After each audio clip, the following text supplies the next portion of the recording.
আজকে যদি ছোট হইতেন মাইরা। মইন চুপ কর ভাই, তোমরা যাও। এয়ারপোর্ট দেখে পথ দেখে শুনে চইল। যাও তোমরা ভাই। আসসালামু আলাইকুম দর্শক। ঈগল মিউজিকের পর্দায় জনপ্রিয় ধারাবাহিক নাটক সত্যির মৃত্যু নেই এখন পৌঁছে গেছে টান টান উত্তেজনার এক চরম পর্যায়ে।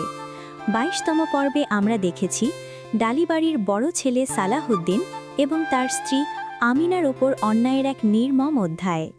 মাত্র একটি ছোট বিষয়, ঘাস কাটাকে কেন্দ্র করে আমিনাকে অপমান করা এবং সালাহুদ্দিনকে নির্দয়ভাবে প্রহার করার দৃশ্য দর্শকদের হৃদয়ে গভীরভাবে নাড়িয়ে দিয়েছে।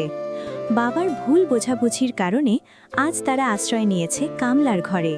কিন্তু প্রশ্ন রয়ে যায়, সত্য কি কখনো হার মানে? আজকের ভিডিওতে আমরা জানব ২২তম পর্বের বিশ্লেষণ এবং ২৩তম পর্বে কি কি ঘটতে যাচ্ছে। ২২তম পর্বে সবচেয়ে বিস্ময়কর এবং কষ্টদায়ক বিষয় হল সালাউদ্দিনের নিজের পরিবারই তার বিরুদ্ধে দাঁড়িয়ে গেছে। তার ভাই বোন এবং মা মিলে একের পর এক ষড়যন্ত্রের জাল বুনছে, যাতে সে বাবার চোখে সম্পূর্ণভাবে ছোট হয়ে যায়।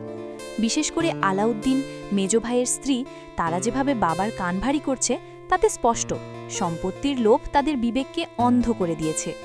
অন্যদিকে শিক্ষিত ছেলে মঈন সব বুঝেও এখনও কোনো দৃঢ় পদক্ষেপ নিতে পারছে না। আমেনার বাজারে অপমান হওয়া, সালাউদ্দিনের অসুস্থতা, সব মিলিয়ে ডালিবাড়িতে যেন এক ভয়ঙ্কর ঝড়ের পূর্বাভাস দেখা যাচ্ছে। এবার আসা যাক আগামী ২৩তম পর্বে কি ঘটতে পারে। টিজারে আমরা দেখেছি আমেনা বোরকা পরে ব্যাংকে যাচ্ছে এবং নিজের প্রয়োজনীয় কেনাকাটাও করছে। কিন্তু এখানেই তৈরি হয় সবচেয়ে বড় প্রশ্ন। আমেনার হাতে ৮ লাখ টাকা। টাকার উৎস। এই টাকা কোথা থেকে এলো?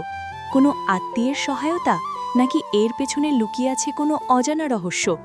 ২. নতুন ষড়যন্ত্র। এই খবর জানার পর আলাউদ্দিন নিশ্চুপ থাকবে এটা ভাবাই যায় না। সে আবার বাবাকে উস্কে দেবে। আমেনা হয়তো অনৈতিক পথে এই টাকা অর্জন করেছে। ৩. আমেনার প্রতিবাদী রূপ। আগের পর্বে আমরা আমেনাকে অসহায় অবস্থায় দেখেছি, কিন্তু এবার সে হয়ে উঠছে সাহসী ও প্রতিবাদী। রফিকের মতো বখাটেদের সামনে দাঁড়িয়ে সে নিজের সম্মান রক্ষায় দৃঢ় অবস্থান নিচ্ছে। ৪. বাবার মন পরিবর্তনের ইঙ্গিত পায়। সালাহুদ্দিনের বাবার মনে কি এবার সন্দেহ জাগবে? তার বড় ছেলে এত অন্যায় সহ্য করেও চুপচাপ আছে। এই নীরবতাই হয়তো তার বিবেককে নাড়া দিতে শুরু করেছে। দর্শক, আপনারা কমেন্টে বারবার বলছেন আলাউদ্দিনের কঠিন বিচার হওয়া উচিত। আসলে নাটকের নামই আমাদের আশ্বস্ত করে সতের মৃত্যু নেই, অর্থাৎ শেষ পর্যন্ত সত্যেরই জয় হবে। কিন্তু সেই সত্যের জয় দেখতে সালাউদ্দিন ও আমেনাকে আর কতটা কষ্ট সহ্য করতে হবে? এছাড়াও আগামী পর্বে মঈন, মিম এই দুই চরিত্রের ভূমিকাও হতে পারে অত্যন্ত গুরুত্বপূর্ণ। তারা কি পারবে ষড়যন্ত্রকারীদের মুখোশ খুলে দিতে? দর্শক, আপনাদের মনে করিয়ে দিচ্ছি, সতীর মৃত্যু নেই নাটকের ২৩তম পর্বটি ৫ এপ্রিল দুপুর ৩টায় ঈগল মিউজিকের ইউটিউব চ্যানেলে আপলোড করা হবে।